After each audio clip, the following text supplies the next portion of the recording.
Bismillahirrahmanirrahim. Assalamualaikum warahmatullahi wabarakatuh.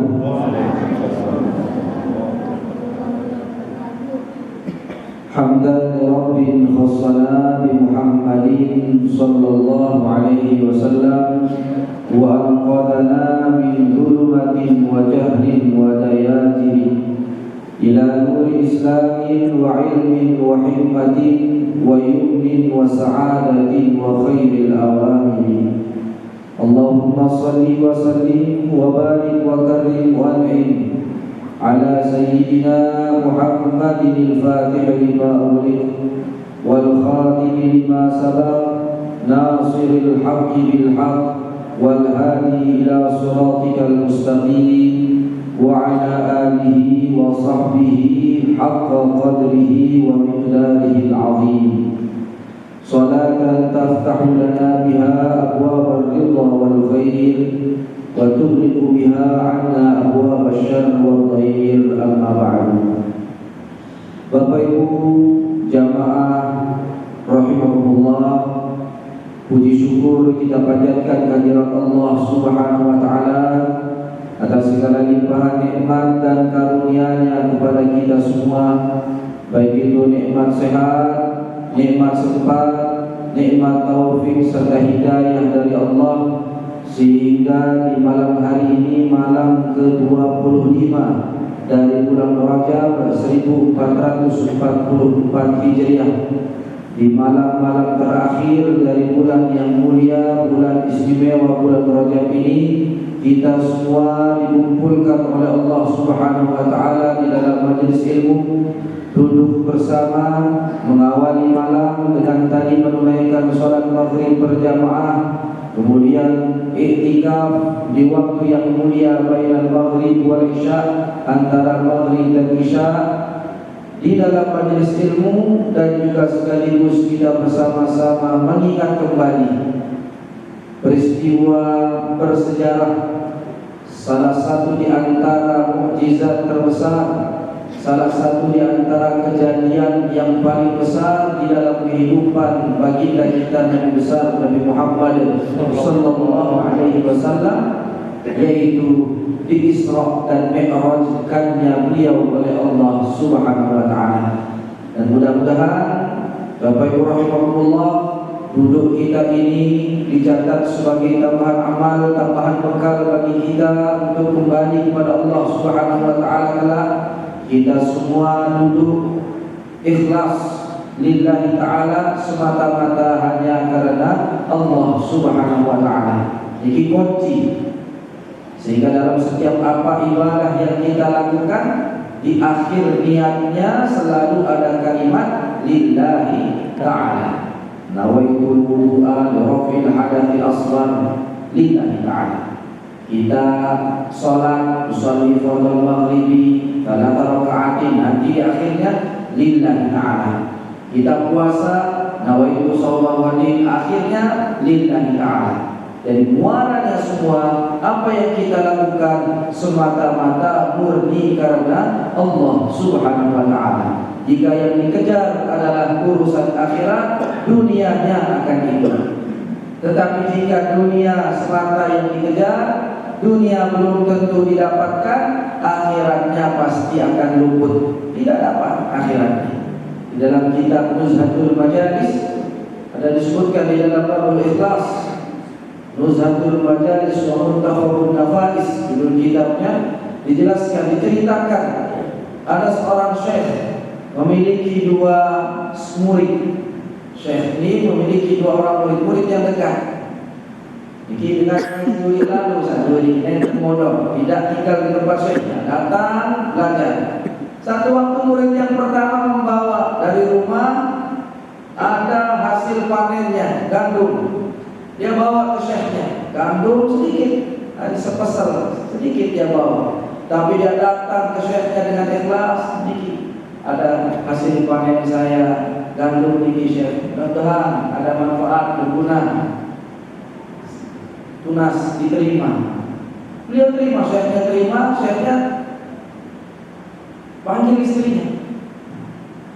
Ditanya istrinya, apa yang bisa dibawa oleh muridku ini untuk dibawa pulang, biar tangannya tidak kosong.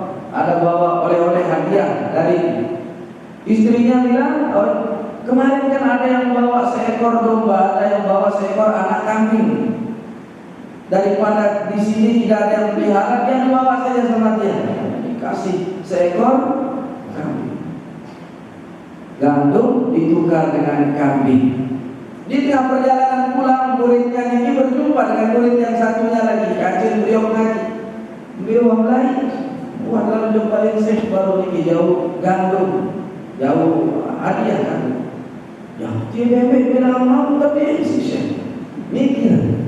Nah, di jauh nggak jalan, di jauh nabi gandum macam dia beras, di jauh beras jadi bebek itu kan. Nanti dalam kejauh duren, mau ada kebir, lalu makan ke pasar daging. Nah, di dalam nuzhat majalis daging yang dia bawa, anggaplah kita jauh duren, lalu dia kedai tuan guru, baru hijau beras penuh, bebek tapi dalam kejauh duren, sama no ada dawan dari pengganti sapi dari pengganti datang dia, guru ini alhamdulillah daging yang baru dalam pengendaraan ini. Oh, terima si guru, si Syekh. Diterima oleh Syekhnya.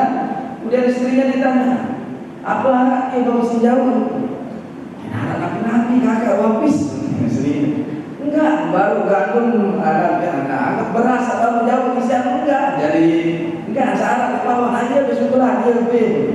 Kasih ke anak. Nah, itulah ketika tidak karena Allah, siap-siaplah kita kecewa. Ketika kita beramal bukan karena Allah Subhanahu wa taala, maka harus siap kecewa yang akan didapatkan. Sehingga semoga duduk kita Bapak Ibu rahimakumullah, anak-anakku sekalian, latihan lillahi taala hanya karena Allah Subhanahu wa taala semata. Bapak Ibu jamaah rahimakumullah, tidak terasa malam ini kita semua sudah di malam yang ke-25 dari bulan Rajab. Besok malam Jumat, malam ke-26. Hari Sabtunya, malam Sabtu masuk 27 Rajab. Jadi para ulama sepakat Isra Mi'raj ini terjadi di malam Senin, tanggalnya 27 Rajab. Hanya saja para ulama berbeda pendapat mengenai kapan tahunnya. Ada yang berpendapat 1 tahun sebelum hijrah menuju kota Madinah Al-Munawwarah. Ada yang berpendapat 4 tahun sebelum hijrahnya baginda Rasulullah SAW ke Madinah Al-Munawwarah. Terjadi perbedaan pendapat di dalam tahun ini karena perbedaan metode cara menentukan tanggal dan tahun. Inilah kenapa terjadi perbedaan tahunnya. Tetapi malamnya semua para ulama sepakat malam Senin terjadinya. Tanggalnya malam 27 dari bulan Rajab. Inilah terjadinya Isra dan Mi'raj baginda Rasulullah sallallahu alaihi wasallam. Sebelum kita bahas Isra dan Mi'raj, salah satu amalan istimewa juga di bulan Rajab Bapak Ibu rahimakumullah, sesudah kita bahas kemarin istighfar, kemudian membaca sayyidul istighfar, berpuasa, kemudian mumpung kami ingat besok niki lusa Jumat terakhir dari bulan Rajab.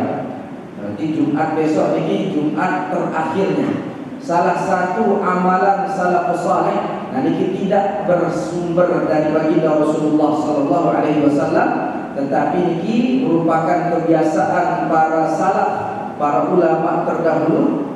Di antara salah satu miftah rizq, sebagai pembuka rezeki, ketika khatib duduk di antara dua khutbah di hari Jumat terakhir bulan Rajab, ini membaca zikir Ahmad Rasulullah Muhammad Rasulullah Ahmad Rasulullah Muhammad Rasulullah khamsah wa thalathina marrah, 35 kali. Nabi keistimewaannya, sebagian besar ulama menyebutkan tangannya tidak geruk-geruk kepen, arti dibasak-basak doang, dari diarak doang. Nabi arang, dewa jangan sampai dia narak ganti jam demam. dan berdua kempen. Nah, ini kebiasaan salafus saleh. Bisa barang-barang ini tidak semangat, tak beramangan dia. Jadi Ahmad ya Rasulullah, Muhammad ya Rasulullah. Khamsa wa thalathina marrah, 25 kali. Berarti ustaz kita jadi khotib, enggak ini. Dari khotib, cara berdasarkan enggak boleh Muhammad Rasulullah. Sebagian ulama menyebutkan tidak menjadi masalah. Ini yang penting hari Jumatnya. Tapi paling utama antara dua khutbah. Ini ibu-ibu. Ini ibu-ibu yang di rumah yang tidak sholat Jumat lebih utama untuk mengamalkan. Jadi sama menjadi pegawaian, semangat lalu pegawaian, sejenak bagian berdoa. Ibu-ibu bagian yang berdoa, yang bermunajat dan lain sebagainya sebagai berkah untuk kerjanya suami. Jadi sila diamalkan hari Jumat, insya-Allah ya besok Jumat terakhir 27 Rajab, 26 Rajabnya Jumat terakhir di bulan Rajab di tahun ini. Di Bapak Ibu jamaah rahimakumullah, Isra dan Mi'raj ini merupakan hadiah dari Allah Subhanahu wa taala untuk baginda Rasulullah sallallahu alaihi wasallam. Jadi tidak begitu saja terjadi. Ini merupakan hadiah yang Allah anugerahkan. Satu peristiwa besar yang Allah anugerahkan untuk nabi kita, Rasul kita Nabi Muhammad sallallahu alaihi wasallam. Yang namanya hadiah niki kita dapatkan sesudah melalui ujian demi ujian. Ketika berhasil diberikan hadiah. Biji jari jam 20. Misal ini berhasil mengkhatamkan hafalan Al-Qur'an yang 30 juz. Isi cemoh. Ada hadiah kita berikan sebagai orang tua. Anak-anak kita ranking sikit, berikan hadiah. Ini hadiah ini pasti diberikan ketika ada hal besar yang telah dilalui oleh seseorang. Begitupun baginda Rasulullah sallallahu alaihi wasallam. Beliau melewati ujian demi ujian, berbagai macam ujian, dan puncak ujian yang terjadi di dalam hidup beliau di tahun Isra dan Mi'rajnya beliau ini. Jadi inilah tahun dari puncak segala bentuk ujian di dalam dakwah Rasulullah sallallahu alaihi wasallam. Sehingga para ulama mengenal tahun ini dengan Amul Huzun, tahun kesedihan, tahun kesusahan, tahun coba dari Rasulullah sallallahu alaihi wasallam. Nabi ujian yang beliau terima, yang pertama Bapak Ibu rahimakumullah, wafat seorang yang begitu dekat dengan Nabi, seseorang yang senantiasa selalu menjadi penyejuk hati Rasulullah sallallahu alaihi wasallam, istri beliau tercinta Sayyidatuna Khadijah al-Kubra. Jadi Siti Khadijah, namun cara Arab Sayyidah, cara Sasak Siti. Tapi makna Sayyidah ini kan yang mulia, yang terhormat, yang mulia. Jadi Sayyidah. Siti Khadijah wafat di tahun tersebut. Seorang yang begitu istimewa di dalam kehidupan baginda Rasulullah sallallahu alaihi wasallam. Ada ulama besar Ibnu Sa'ad nama beliau. Beliau menggambarkan bagaimana Sayyidatuna Khadijah di dalam kitab beliau Tabaqah. Beliau jelaskan, kanat waziratu sidqin fil Islam. Seorang wanita yang begitu jujur dalam keislamannya. Yashku ilaiha Rasul wa yajidu indaha unsahu wa salwa.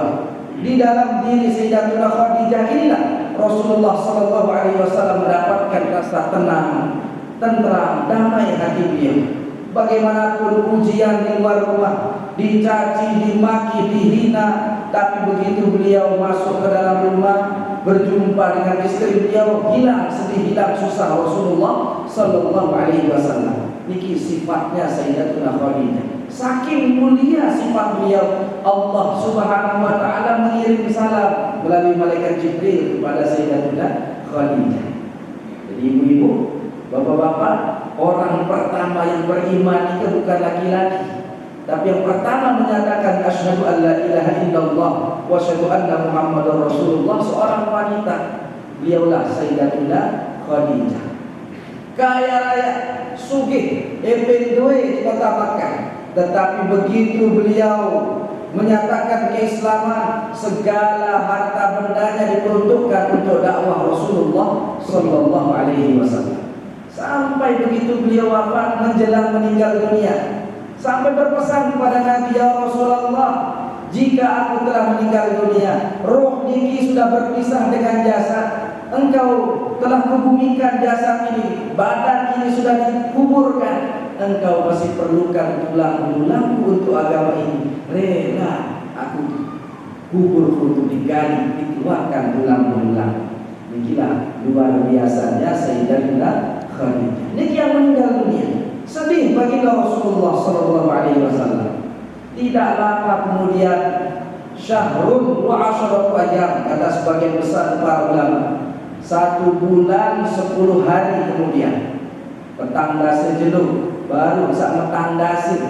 Jadi anggap baru 40 hari beliau ditinggal oleh istri, wafat seseorang lagi yang terdekat dengan beliau, paman beliau yang bernama Abu Thalib. Inilah beliau Abu Thalib ini siapa? Beliau yang mengasuh Rasulullah sallallahu alaihi wasallam sepeninggal kakek beliau Abdul Muttalib. Rasulullah SAW ini dari kecil ini sudah ditinggal ayah. Begitu di dalam kandungan ibunda beliau baru 4 bulan usia kandungan, ayah beliau meninggal. Tidak lama kemudian 4 tahun usia ibunda beliau meninggal. Pindah diasuh oleh kakek beliau. Abdul Muttalib mengasuh, tidak lama kemudian meninggal. Pindah diasuh oleh paman beliau yang bernama Abu Thalib. Nikilah yang mengasuh Nabi dari kecil sampai beliau menikah, sampai beliau menjadi Rasul. Beliau yang senantiasa melindungi baginda Rasulullah sallallahu alaihi wasallam dari gangguan orang-orang kafir Quraisy. 2 orang terdekat dari diri Nabi wafat dalam waktu berdekatan. Bayangan lebih baik asik baru lebih selinah misalnya.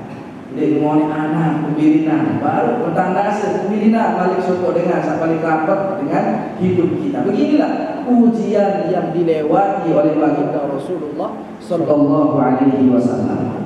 Tapi Bapak Ibu rahimakumullah, jangan kita berpikir Nabi ini sedih hanya semata-mata karena paman beliau meninggal, hanya karena istri beliau meninggal. Tapi sedihnya beliau lebih dikarenakan dakwah yang sudah sulit.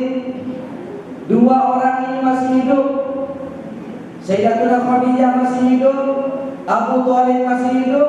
Dakwah di kota Makkah ini sengket enak dengan ucap asyhadu an la ilaha illallah wa asyhadu anna muhammadar rasulullah. Apalagi sesudah 2 orang ini meninggal dunia, ya saya sengket, semakin sulit untuk dakwah di kota Makkah Al-Mukarramah. Nikilah yang menjadi sebab utama sedihnya Rasulullah sallallahu alaihi wasallam. Bukan semata-mata karena wafatnya istri, bukan semata-mata karena wafatnya paman. Lebih kepada yang beliau pikirkan, dakwah yang sudah sulit semakin sulit ketika wafat 2 orang terdekat ini. Para ulama mikir, Mas, maka adik-adik beda umur. Jadi kadang ada yang berpikir, kenapa kok Allah tidak panjangkan saja usia Sayyidatina Khadijah, diberikan umur yang panjang dulu sampai Islam ini besar, sampai Islam ini banyak yang menyatakan asyhadu an la ilaha illallah wa asyhadu anna muhammadar rasulullah, baru meninggal dunia. Tapi hikmah 2 orang ini meninggal sebelum Islam tersebar, kata para ulama, niki agar tidak ada alasan orang-orang kafir untuk mengata-ngatai Nabi Muhammad sallallahu alaihi wasallam. Lamun sak 2 niki masih harap, Islam sudah besar, arak januni semai menjadi Islam dibeli senina dengan suki. Semai Islam menjadi beli amak saya dengan bani dan kubuk Islam pada mati. Dikira kenapa 2 orang ini wafat lebih dahulu, agar iman yang sampai kepada kita semua niki, Islam yang menjadi wasilah perantara utama untuk kita mendapatkan ridha Allah Subhanahu wa taala niki betul-betul sampai tersebar karena perjuangan baginda Rasulullah sallallahu alaihi wasallam. Akhirnya Bapak Ibu rahimakumullah, sesudah paman beliau wafat, ujian dakwah di kota Makkah sayang sulit, sayang sempit. Orang-orang Quraisy yang sebelumnya tidak berani untuk mengganggu Nabi secara fisik, begitu Rasulullah SAW ditinggal oleh paman beliau Bani Ngerapatan, kemudian mereka meletakkan kotoran unta di atas punggung Rasulullah SAW. Mikir mencuri dakwah Nabi. Begitu beliau sujud, letakkan kotoran unta di atas punggung mulia Rasulullah SAW. Akhirnya beliau berpikir, jika tempat di Makkah saya sulit Islam ini terselamat. Beliau berpikir harus hijrah, cari tempat dakwah yang lain. Kemudian beliau berpikir untuk pergi ke satu tempat yang bernama kota Taif. Taif niki jarak dari Makkah kurang lebih 170-an kilometer. Kurang lebih 170-an kilo dari Makkah menuju kota Taif.